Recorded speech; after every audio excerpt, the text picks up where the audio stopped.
cardiovasculares de alta potencia mortal.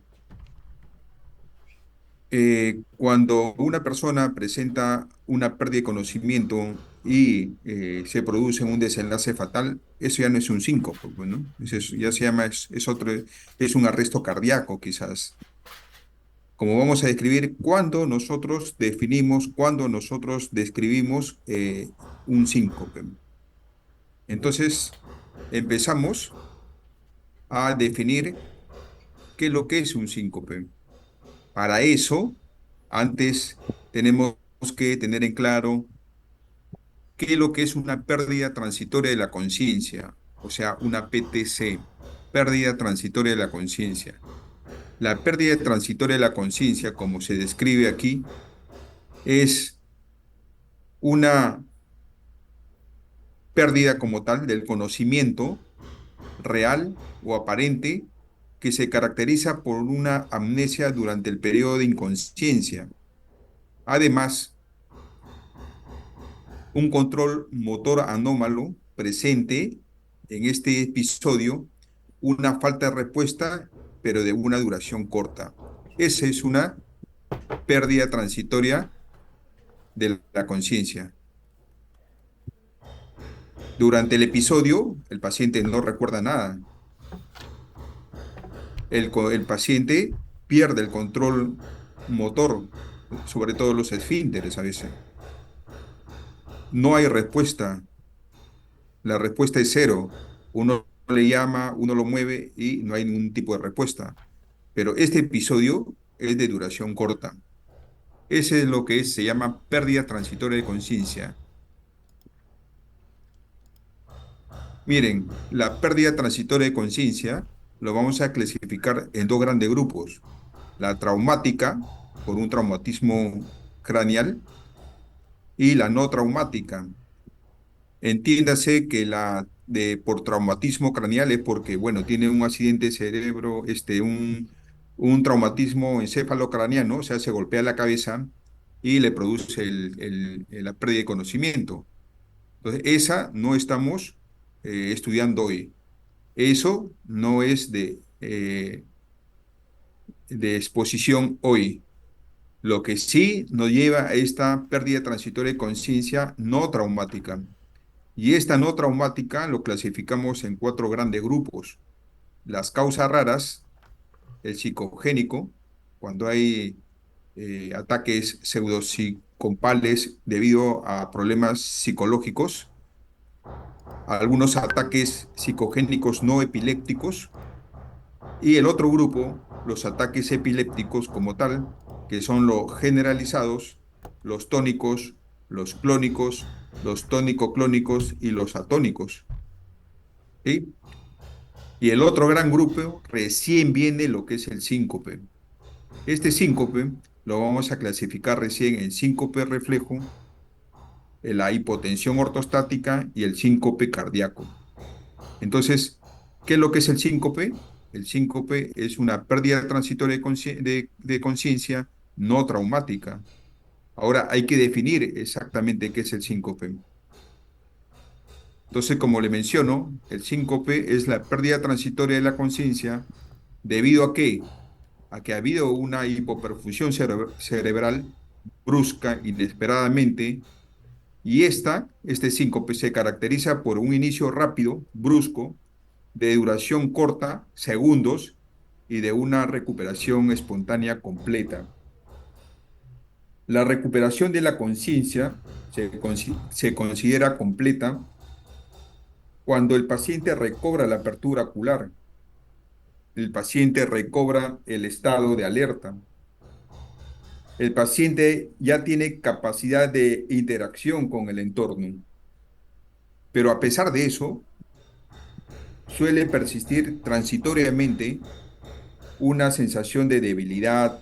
El paciente se siente después del síncope quizás un poco débil, un poco inestable, medio mareado, lo cual esos síntomas después del episodio no invalida el criterio de recuperación completa.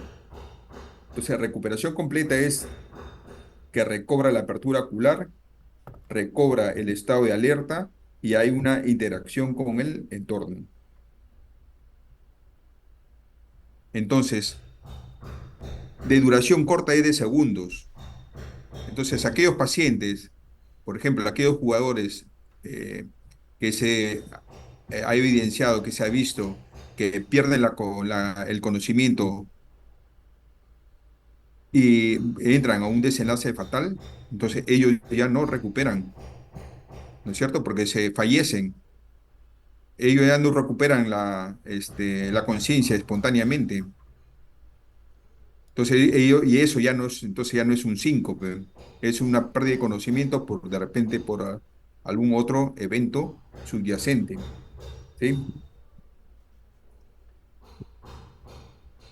Entonces, nosotros vamos a hablar sobre ese síncope cardíaco, este síncope, este grupo de síncopes, síncope. No vamos a hablar de estos ataques epilépticos, de estos pérdida transitoria de conciencia psicogénico, de estas otras causas raras. No, solamente vamos a hablar de este síncope, ¿ya?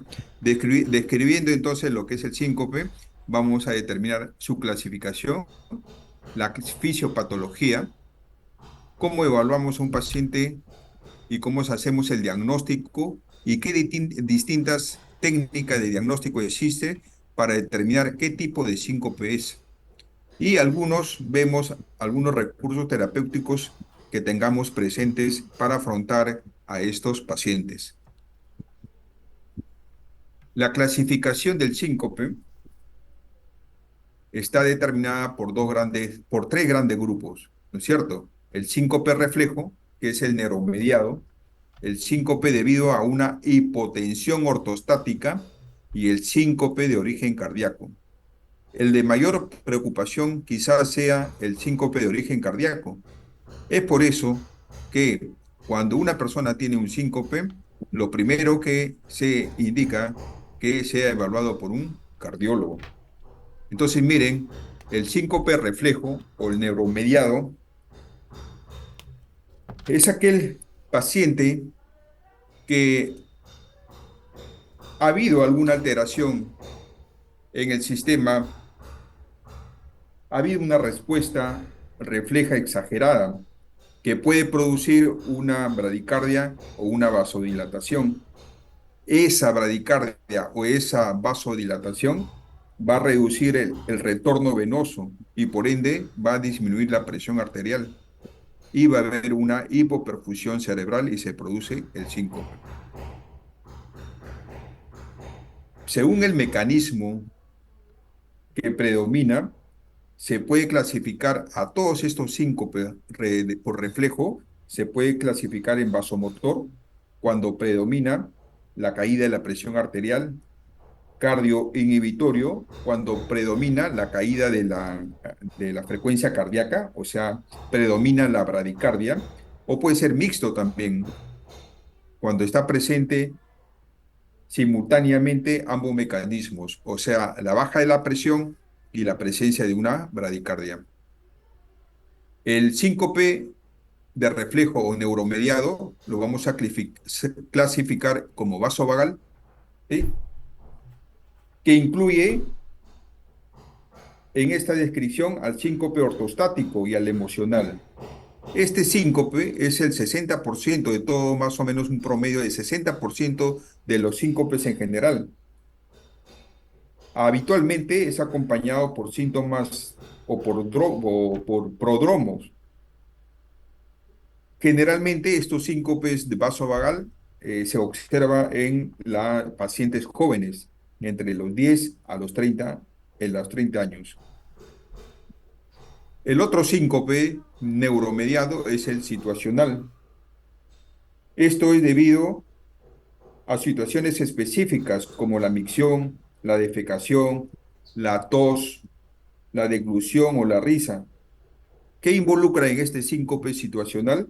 Involucra la activación de mecanorreceptores locales que desencadenan respuestas tanto vasopresoras como cardioinhibitorias. ¿Sí? El otro grupo de clasificación de síncope por reflejo o neuromediado es el síndrome del seno carotidio. Este es el resultado de la hiperexcitabilidad del reflejo del seno carotidio. En determinadas patologías, la estimulación del seno carotidio es más, es provocado por alguna comprensión de ese mismo seno y que tiene una respuesta, puede resultar de una respuesta refleja que incluye bradicardia o hipotensión. Entonces, ese es el síncope neuromediado. Por otro lado, tenemos el otro grande grupo, el síncope debido a hipotensión ortostática. Tiene una prevalencia entre 6 a 35%, y esto se produce sobre todo durante la bipedestación, una caída brusca del retorno venoso con consiguiente disminución de la precarga y del gasto cardíaco, y que determina la hipoperfusión cerebral y por ende el síncope. Podemos tener la hipotensión ortostática inducida por fármacos como los vasodilatadores, los diuréticos, algunos antidepresivos, por alguna depresión de volumen, como en las hemorragias, en las diarreas, en los vómitos, ¿sí? Podemos tener una disfunción autonómica pura en algunas enfermedades neurológicas como el Parkinson, en la demencia y en algunas otras entidades de disfunción autonómica secundaria, por ejemplo, la diabetes, la amiloidosis, las lesiones de la médula espinal, la neuropatía autonómica autoinmunitaria, la neuropatía autonómica paraneoplásica también. Entonces, ese es otro grande grupo de síncope debido a una hipotensión ortostática. Cuando nosotros decimos que hay una hipotensión ortostática, cuando la presión sistólica disminuye en 20% en los 3 minutos siguientes después de que el paciente se reincorpora en posición bipedestación, o más del 20% de la sistólica en bipedestación. El otro gran grupo en lo que nos lleva a esta exposición es el síncope de origen cardíaco. El síncope de origen cardíaco se clasifica en dos grandes grupos, principalmente las arritmias, que pueden ser bradiarritmias o taquiarritmias, y la presencia de una cardiopatía estructural. Los trastornos del ritmo, por ejemplo, cuando hay bradiarritmia, cuando hay una disfunción del nodo sinusal, ¿sí? A veces el nodo sinusal, que es la unidad anatómica que genera el impulso cardíaco, se enferma. Por momentos manda estímulos a una frecuencia normal, a veces el estímulo a la frecuencia baja, a veces aumenta, entonces vamos a tener el síndrome Brady-Taki. Algunos trastornos del sistema de conducción auriculoventricular. Aquí entran los bloqueos del nodo auriculoventricular, los bloqueos de rama o los bloqueos, hemibloqueos anterior o posterior de la rama del haz de His de izquierda. Por otro lado, están los grupos de las taquiarritmias. Las taquiarritmias pueden ser las supraventriculares o las taquiarritmias pueden ser las ventriculares. Dentro del grupo de cardiopatía estructural tenemos algunas entidades nosológicas como la estenosis aórtica, la isquemia o el infarto agudo de miocardio, las masas cardíacas internas en los ventrículos, como por ejemplo los mixomas, los tumores, la miocardiopatía hipertrófica, ¿sí? Y otro grupo es enfermedades cardiopulmonares. También hay que entender de que hay una entidad, como le voy a explicar más adelante, hay una miocardiopatía ritmogénica, que es una causa crucial de síncope y de muerte súbita. Como le voy a explicar más adelante, un score o una forma de diagnosticar este tipo de enfermedad, la miocardiopatía ritmogénica. Entonces, dentro de la fisiopatología, la base, el núcleo, es que la presión arterial baja de forma brusca y repentinamente, y esto conlleva a una hipoperfusión cerebral. Sabemos que la hipertensión arterial es igual al gasto cardíaco por la resistencia vascular periférica. Una bajada de esos dos parámetros hemodinámicos conlleva a una bajada inesperada también de la presión arterial. O sea, si el paciente tiene una bajada del gasto cardíaco o una disminución brusca de la resistencia periférica, entonces lleva a una bajada también brusca de la presión arterial y por ende lleva a la hipoperfusión cerebral y que se produzca el síncope. Tenemos los tres grupos grandes de síncope: el síncope reflejo, el síncope cardíaco y la hipotensión ortostática. Todos estos tres están determinados por esta fisiopatología, ¿sí? Por ejemplo, el síncope reflejo es, la base es un reflejo inadecuado. Ese reflejo inadecuado, como he mencionado, puede llevar a una bradicardia si es cardioinhibitorio o vasopresor si es una bajada de la presión arterial. La resistencia vascular sistémica periférica, hay una dilatación de las arterias periféricas y eso conlleva a una bajada de la resistencia periférica. Entonces vamos a tener dos grandes grupos, ¿no? Los cardioinhibitorios porque baja hay bradicardia, o lo vasopresor porque baja la presión. También puede ser mixto, ambos. Ese es el síncope reflejo.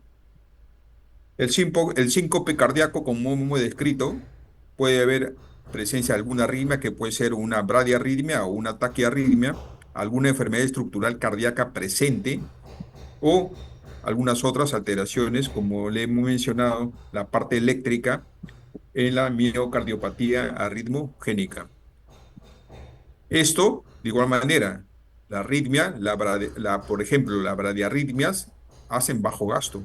Y si eso repentinamente, el paciente puede tener un síncope. Las taquiarritmias, como la taquicardia ventricular o la fibrilación ventricular, también se reduce la diástole. Y el paciente, ¿qué va a tener? No va a poder llenar bien el ventrículo, que la sangre viene de las aurículas, porque la fase de la diástole se reduce completamente, porque la frecuencia está muy alta. Entonces va a haber un volumen sistólico disminuido, un gasto cardíaco disminuido y por ende una brusca caída de la presión y se produce el síncope.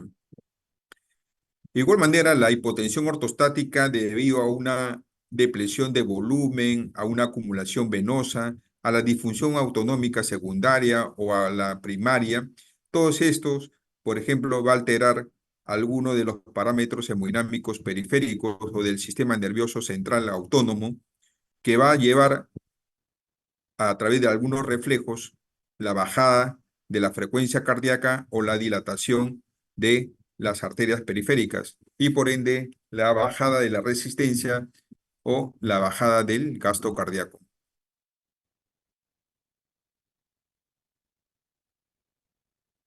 Eh, en muchos tipos de síncope nosotros vamos a encontrar algunos prodromos. O sea, los prodromos son aquellas sensaciones, síntomas previos, minutos, segundos antes de que se produzca el síncope.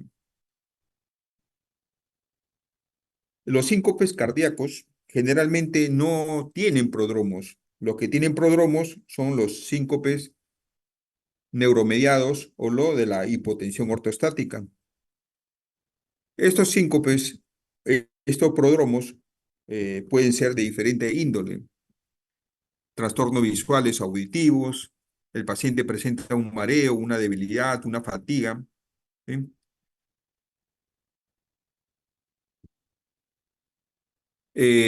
Esto es importante, como vamos a ver más adelante, en la descripción, en el anamnesis, en el estudio del episodio de la parte sincopal, del episodio sincopal al inicio, para poder determinar, para podernos guiar hacia qué síncope estamos enfrente. Entonces, miren, el cardíaco o del seno carotídeo, por ejemplo, esto a una disminución del retorno venoso, a una disminución del llenado ventricular y por ende conlleva una disminución del gasto y esto va a llevar a que haga una hipoperfusión cerebral. La presión arterial sistólica disminuye en 50 milímetros de mercurio. ¿Sí? Disminuye el gasto cardíaco y la resistencia vascular periférica y esto conlleva al síncope. La hipotensión ortostática, generalmente en adultos mayores, se toma la presión cuando está sentado o cuando está echado y luego se toma la presión en bipedestación o cuando está parado. A los 3 minutos de haberse parado o estando en bipedestación, se toma la presión. Si esto en 3 minutos, después de 3 minutos, hay una bajada de sistólica de 20 o una diastólica de 10 y el paciente tiene ya mareos o tiene sensación de desmayo, entonces estamos frente a una hipotensión ortostática. Esta es una disfunción autonómica, generalmente en aquellos pacientes con edad avanzada, aquellos pacientes con una diabetes presente y muy mal controlada, en algunos pacientes con enfermedad de Parkinson y algunos pacientes que toman o ingieren algunos fármacos como por ejemplo los nitratos. Ya el síncope cardíaco, generalmente no hay prodromos, pero sí el paciente, prodromos como tal, pero sí el paciente a veces siente o presenta palpitaciones. Esas palpitaciones cuando el síncope cardíaco es debido a una taquiarritmia, se reduce la diástole y no hay buena oxigenación al propio corazón y el paciente va a tener un poco de isquemia, o sea, va a tener dolor de pecho. Como la sangre, la diástole es poco tiempo, no se llena mucho el ventrículo izquierdo y la sangre retrógradamente se va a los pulmones y el paciente va a tener inclusive hasta disnea. Entonces, eh, a veces esto no se consideran como signo de prodrómicos, sino síntomas de alguna enfermedad subyacente que le ha llevado al síncope. Palpitaciones tiene, ¿por qué? Porque tiene una taquicardia. O sea, este no es un prodromo. Dolor de pecho tiene, ¿por qué tiene angina? Porque hay isquemia cardíaca, por alguna estenosis aórtica, de repente, ¿no? O disnea, también por una estenosis aórtica. Entonces son síntomas de una enfermedad subyacente que esa enfermedad a la larga se va a reproducir como un síntoma general que es el síncope.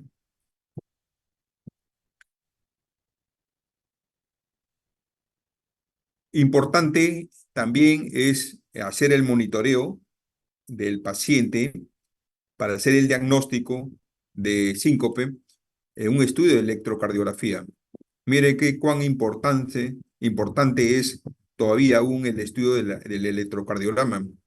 Entonces, nosotros vamos con el electrocardiograma, nosotros vamos a determinar de alto riesgo, de riesgo intermedio y de riesgo bajo. Y vamos a cruzar de alto riesgo con cardiopatía isquémica, con algún trastorno del ritmo de la conducción, con algún trastorno, una taquiarritmia o algún otro trastorno. Si nosotros vemos de alto riesgo, por ejemplo, con la cardiopatía isquémica, ¿qué podemos encontrar en el electro? Que hay algunas alteraciones compatibles con isquemia miocárdica aguda. Puede haber un supra del ST o un infra del ST o T negativas. Cuando encontramos esto en un electro, eso es alto riesgo desde el punto de vista isquémico. Y si encontramos alguna alteración compatible con secuela de isquemia, o sea que ya ha tenido anteriormente, hace mucho tiempo, un infarto el paciente, en el electro solamente encontramos ondas Q, eso es de riesgo intermedio. Y desde el punto de vista isquémico, si es que no encontramos nada, el electro está normal, entonces es de riesgo bajo. Para las bradiarritmias o los trastornos de la conducción, La bradicardia extrema, o sea, una frecuencia cardíaca menor de 40 latidos por minuto, eso ya es de alto riesgo. Cuando estamos con un bloqueo, cuando encontramos en el electro un bloqueo auriculoventricular de segundo grado, MOVIS 2, o un bloqueo avanzado 2.1, o un bloqueo completo, entonces a esto ya lo catalogamos como de alto riesgo. ¿Y cómo es de riesgo intermedio? De riesgo intermedio vamos a encontrar que la frecuencia cardíaca, o sea, la bradicardia, es leve o persistente, está entre 40 y 50 latidos por minuto. El paciente puede tener algún otro tipo de ritmo, como la fibrilación auricular, ¿sí? Puede tener algunas pausas, ¿sí? Pero que son mayores de 3 segundos, pero que son asintomáticas, no como las pausas en el alto riesgo, que son de mayor de 3 segundos, pero son sintomáticas, que lleva al síncope. Podemos tener los bloqueos de ramas, derecha, izquierda. Podemos tener los bloqueos bifasciculares, en mi bloqueo anterior izquierdo, en mi bloqueo anterior posterior, asociado con bloqueos AB del primer grado. Y de bajo riesgo es aquellos pacientes que en el electro tienen bloqueo auriculoventricular de primer grado, ¿no? Con un intervalo de PR hasta 280 milisegundos. Pausas menores de 3 segundos, pero asintomáticas, o sea, pausas de 1.8, de 2 segundos, pero que son asintomáticas. Todo eso son de bajo riesgo desde el punto de vista de la bradiarritmia o del trastorno de la conducción. Y desde el punto de vista de alguna taquiarritmia o una arritmia ventricular presente, con alto riesgo lo vamos a clasificar a aquellos pacientes que tienen taquicardia ventricular sostenida. Sostenida se llama ¿por qué? Porque esa taquicardia ventricular se sostiene en el tiempo más de 30 segundos. Fibrilación ventricular, taquicardia supraventricular con descompensación, fibrilación auricular con descompensación también. A eso nosotros lo catalogamos como de alto riesgo. De mediano riesgo, la taquicardia ventricular no sostenida, dupletas, tripletas, ventriculares, taquicardia supraventricular paroxística rápida, mayor de 150 latidos por minuto, o alguna fibrilación auricular de alta respuesta ventricular, mayor de 150 latidos por minuto. Y de bajo riesgo, quizás un patrón de Brugada tipo 2 o extrasístoles ventriculares aisladas únicas. De esa forma, nosotros podemos encontrar un electro alterado y clasificarlo si es de alto riesgo, de riesgo intermedio o de bajo riesgo.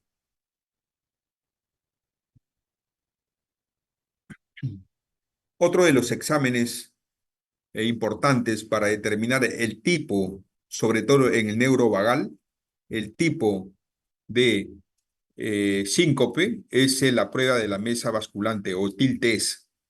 Este TIL-TEST, como observan aquí ustedes en la fotografía, es una camilla que puede mover de la forma vertical y horizontal.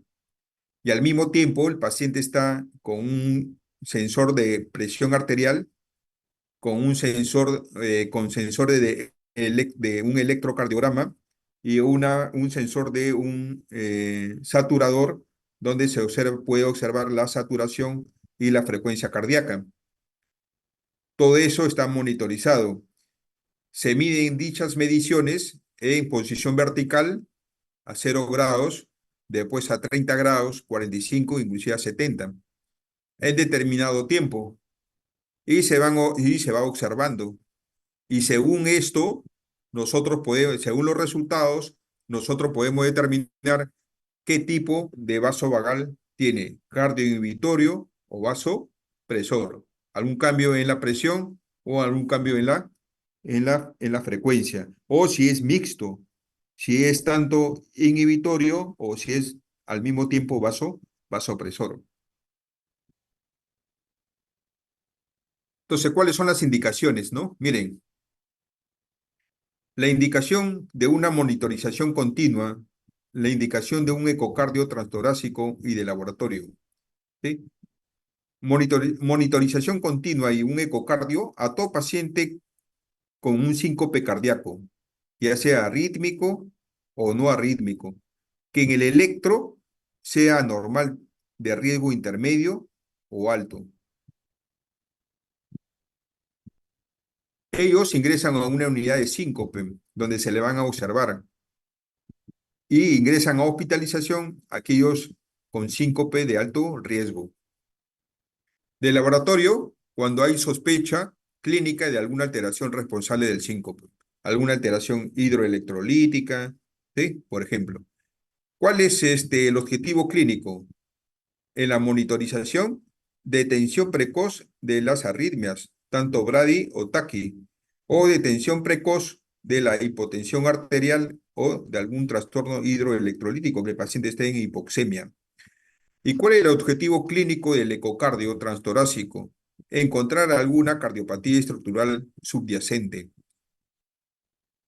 Si el paciente tiene un soplo, si es nuevo o ya lo sabía el paciente, confirmar, cuantificar la enfermedad cardiovascular causante del síncope. De repente con el ecocardio ya determinamos que el paciente tiene una estenosis aórtica, ¿no? O que el paciente tiene una cardiomiopatía hipertrófica, que también es una causa de síncope cardíaco estructural. De laboratorio, para identificar posible causa, por ejemplo, hipovolemia, hemorragia, para ver trastorno hidroelectrolítico del medio interno, para ver la glucosa, para ver isquemia, injuria miocárdica, o sea, las troponinas, el CPK-MB, CPK total, las peptionatriurético para ver insuficiencia cardíaca descompensada, el dímero D para ver tromboembolismo pulmonar y para ver si que el paciente está con alguna intoxicación preexistente. Entonces, ¿qué parámetros debemos incluir en la monitorización? El registro continuo de electrocardiográfico, o sea, un monitor con electro continuo. Monitorización de la presión arterial no invasiva, o sea, de brazalete nada más. Oximetría de pulso con el saturador. Y como le mencioné, el EKG estrictamente, el EKG sí obligado se tiene que realizar, no de monitor, porque el monitor solamente se ve de una derivada. El EKG ya tiene 12 derivadas. Y la ecocardiografía para determinar la función sistólica del ventrículo izquierdo o del ventrículo derecho, para determinar alguna presencia de hipertrofias, alguna enfermedad valvular como la estenosis aórtica, ¿sí? Alguna presencia, alguna masa, un trombo introcardíaco, vegetaciones en las válvulas, determinar derrame pericárdico, taponamiento, determinar alguna alteración de la aorta, alguna enfermedad de la aorta como disección, signo de tromboembolismo pulmonar también en el eco, se ve mucha alteración en el ventrículo derecho, en la arteria pulmonar, ¿sí? Y del laboratorio vamos a ver el hemograma, electrolitos, potasio, sodio, magnesio, calcio, la creatinina, la glucosa, un AGA, importante el lactato, las troponinas, el péptido natriurético, el dímero D, ¿sí? Y para ver la intoxicación, un panel toxicológico. Eh, ¿Cuáles son cómo vamos a encontrar en este examen, en el TIL test? Vamos a ver, perdón, vamos a ver qué posibles cambios podemos encontrar en el examen del TIL test. Cuando el cambio en la presión arterial al inclinarse, en la primera opción, cuando hay un cambio de la presión arterial al inclinarse y cuando hay un cambio de la frecuencia cardíaca al inclinarse. El tipo de respuesta, ¿cómo va a ser ese cambio? Normal, tanto para la presión arterial y tanto para la frecuencia cardíaca. Tipo 1, o sea, mixto, la presión arterial aumenta inicialmente y luego disminuye antes que baje la frecuencia cardíaca. La frecuencia para la frecuencia cardíaca disminuye en el momento del síncope, pero no alcanza a menos de 40 latidos por minuto durante 10 segundos. Esto de aquí es un poco este, tedioso, es un poco no es muy fácil de comprender, pero le he puesto aquí en la diapositiva para que ustedes tengan conocimiento. Por ejemplo, lo principal, ¿no? Si es vasopresora, yo quiero ver si es que el tipo tiene una respuesta vasopresora. Cuando se inclina la camilla, yo veo el cambio de la presión arterial. Si ese cambio cae hasta menos de 60 milímetros de mercurio, yo voy a decir que es vasopresor. Y referente a la frecuencia, no cae más del 10% en su valor máximo. Entonces, netamente es vasopresor. No tiene nada que ver la frecuencia cardíaca. Pero, como le hemos indicado, si que de repente hay tipo de cardio inhibitorio, es donde la frecuencia cardíaca se altera. Pero también puede ver el mixto, tanto la presión cae y tanto la frecuencia cardíaca también baja.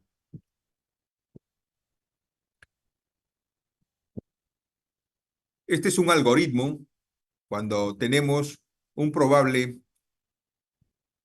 paciente con una pérdida transitoria de conciencia, o sea, no es un síncope todavía, ¿no es cierto? Entonces, ¿qué hacemos? De hecho, que tenemos que incluir datos del servicio de ambulancia o de referencia. ¿Quién lo trae? Tenemos que recibir los datos que nos diga el acompañante que estuvo para poder nosotros más o menos determinar la causa o qué tipo de síncope, determinar, recabar la información de las personas que estuvieron, de las personas que estuvieron presentes durante el síncope. Entonces, si yo ya tengo la historia de presencia de una pérdida transitoria de conciencia, entonces mi pregunta ¿es síncope o solamente es una pérdida transitoria de conciencia no sincopal? O sea, son las otras variantes que le indiqué al inicio, o es un episodio sin pérdida transitoria de conciencia. Si yo determino que es realmente síncope, o sea, que no es un ataque epiléptico, no es un ataque de ansiedad, no es una de esas enfermedades raras, es un síncope, y yo ya lo determino porque ya sé cuál es la definición en síncope, una pérdida transitoria de conciencia, inesperada, bruscamente, de pocos segundos, con una recuperación espontánea, sin necesidad de realizar alguna maniobra de reanimación. El paciente solo se despierta, solo se levanta. ¿Sí? Entonces, si yo ya determino qué es el síncope, entonces yo tengo que hacerle una evaluación inicial del síncope. Y también tengo que realizar, por ende, la historia, ¿sí?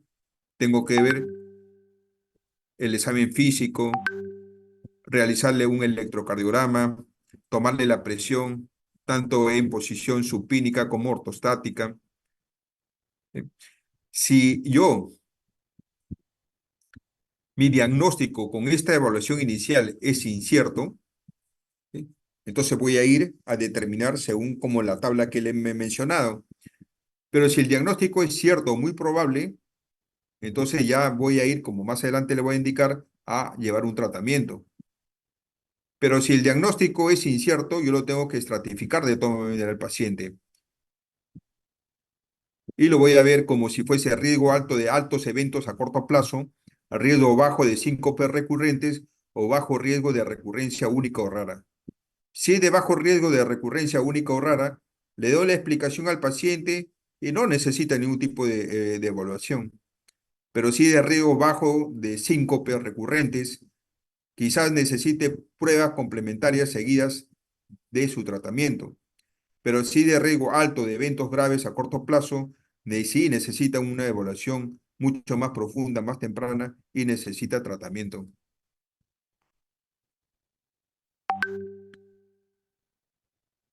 Hay examen paraclínico que hay que hacer, sobre todo para determinar si es hipotensión ortostática, medir la presión, medir la presión tanto en posición de pie o echado o sentado, hacer un electrocardiograma, auscultar al paciente, ver si es que el paciente está con bradicardia o taquicardia, que nos va a señalar o nos va a orientar a que es una arritmia presente.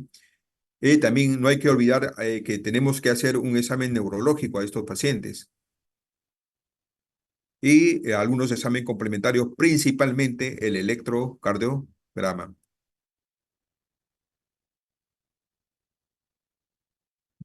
Cuando nosotros vemos algunas características para poder nosotros en el episodio sincopal, para determinar más o menos y para que nos oriente frente a qué síncope estamos, hay algunas características clínicas que nos pueden ayudar en el diagnóstico. Por ejemplo, síncope reflejo, de repente ya el paciente ha tenido un síncope anterior, o sea, es un síncope recurrente. ¿Cuántos años tiene el paciente? Si es que el paciente es joven, 30 años. Si un paciente joven se sincopea de 25 años y un paciente de 90 años se sincopea, es diferente, ¿no? Entonces, el de 30 años me puede orientar de que no, puede ser que esto sea un vasovagal, ¿no? Un reflejo. El de 90 años, no, hay algo, puede ser estructural cardíaco, un bloqueo, en primero pienso, ¿no? Entonces es diferente, ¿no? Hay que ver, sí que tuvo el paciente algún prodromo. Si el paciente tuvo algún prodromo, entonces más me orienta a un reflejo, ¿no? La visión, cómo fue, cómo sintió algún sonido, si el paciente, pues, de repente, un olor desagradable, ¿no? O la presencia de algún dolor. De repente el paciente nos dice que estuvo mucho tiempo parado, de pie, ¿no? Y bajo el sol, de repente, con mucho mayor razón, este alguna comida, alguna ingesta de comida copiosa de repente, eh, dónde estuvo el paciente en el momento del síncope, de, de repente pues la ambulancia lo trajo de un estadio, de un evento, de un auditorio donde hubo mucha gente, habían concurrido, ¿no? Entonces, eso es importante para nosotros determinar o orientarnos a qué reflejo, a qué síncope estamos frente. De igual manera, sí es que hubo alguna activación autonómica ante el síncope. Si el paciente presentó palidez, sudoración, náusea, eso quizás nos puede decir el acompañante, ¿no? Si de repente, pues, el paciente rotó la cabeza o presionó el seno carotidio, ¿no? O en algunas maniobras, a una presión del seno carotidio y ya no está orientando a que es una enfermedad del seno carotidio. Y cómo nosotros nos orientamos a que es un síncope debido a hipotensión ortostática. Entonces, eh, el síncope aparece de pie o después, tras un largo tiempo de pie, permanecer de pie después de un esfuerzo físico, después de una comida copiosa también, si tiene alguna relación temporal con el inicio o la modificación de la dosis de algún fármaco nuevo, o un fármaco vasopresor o algún diurético que le pueden producir hipotensión. Por ejemplo, en pacientes hipertensos que tienen tratamiento con dos drogas y vienen a consulta y le dicen, no, que ayer o otro día tenía una presión alta y el médico le indica un diurético, ¿no? Entonces la paciente toma sus dos medicinas y más el diurético, ahí se le baja la presión y se puede sincopiar. Y ya para el cuadro, el grupo de los síncope de origen cardíaco, características que nos orientan al origen cardíaco, puede ser pues que el paciente se sincopea después de un esfuerzo físico o después de estar en supinación, que el paciente tiene palpitaciones, como le he mencionado, el paciente tiene angina, tiene dolor de pecho, el paciente pues tiene historia familiar de una muerte súbita y a eso me orientan que de repente estoy frente a una cardiomiopatía hipertrófica o una miocardiopatía ritmogénica, algún hallazgo en el electro compatible con alguna entidad que produzca síncope, por ejemplo, los bloqueos, por ejemplo, alguna arritmia, complejos QRS preexcitados, por ejemplo el Wolf Parkinson White también, intervalos QT largos o cortos, algún trastorno de la repolarización, o sea, sobre todo en eso, síndrome RP, o sea, repolarización precoz. Si el paciente tiene alguna presencia, alguna alteración en el segmento ST tipo bloqueo de rama derecha, como por ejemplo el síndrome de Brugada, que es una canulopatía, da taquicardia ventricular y se sincopean los pacientes. En esto también hay relación con eh, historia familiar de muerte súbita en en alguna otra persona en su familia. La presencia de ondas T negativas o la presencia de ondas epsilon, que nos da, sobre todo, como le mencioné, la presencia de una miocardiopatía ritmogénica del ventrículo derecho.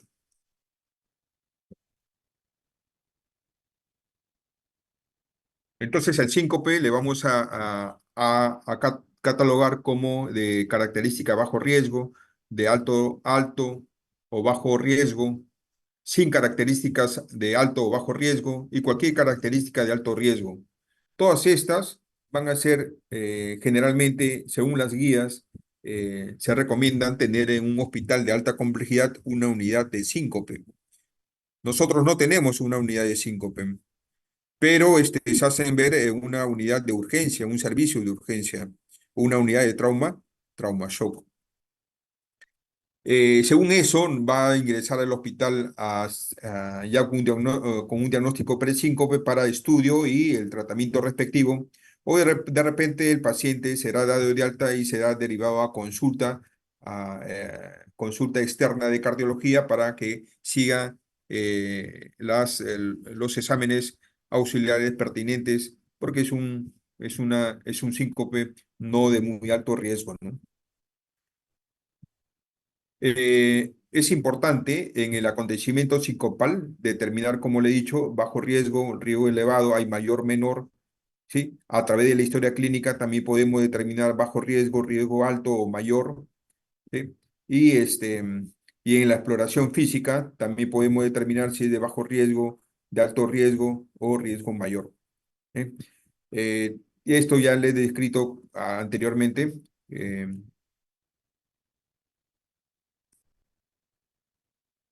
Pero es importante nuevamente determinar también el riesgo con el electrocardiograma mayor y menor, también le hemos descrito.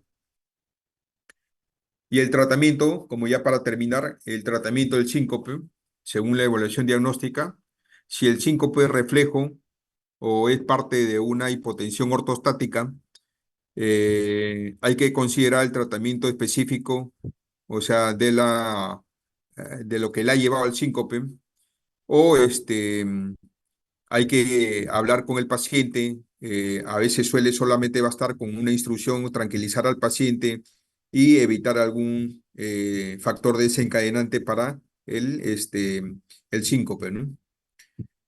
Si el síncope es cardíaco, ya ahí la cosa es mucho más seria. Si la arritmia es debida a una arritmia, el tratamiento es específico. Si es una bradiarritmia, necesita marcapaso, será el implante del marcapaso. Si es una taquiarritmia, necesita de repente un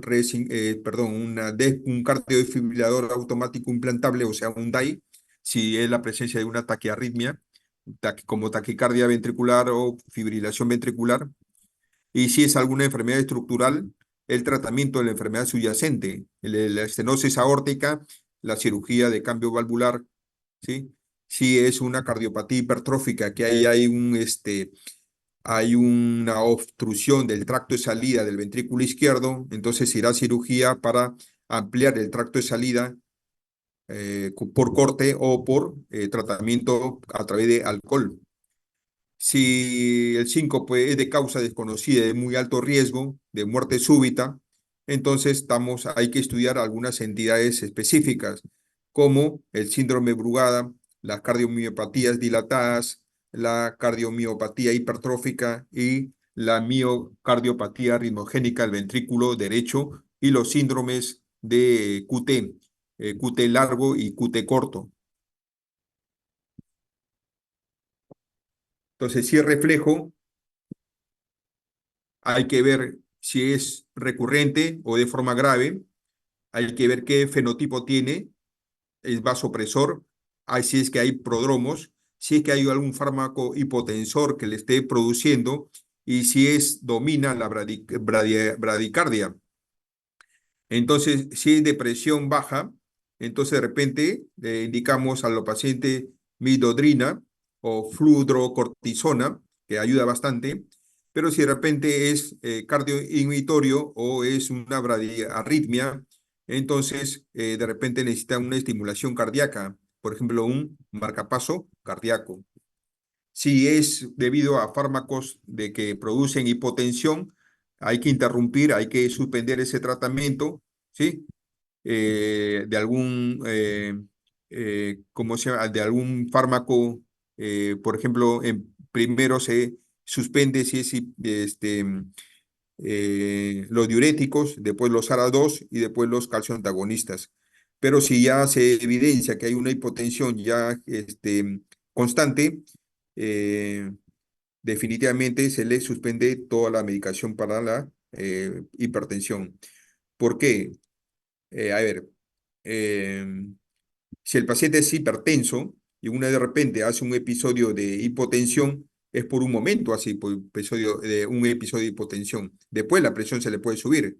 Entonces, por eso en esos casos se le suspende a veces el diurético y se queda con algún ARA2, un IECA o un calcio antagonista.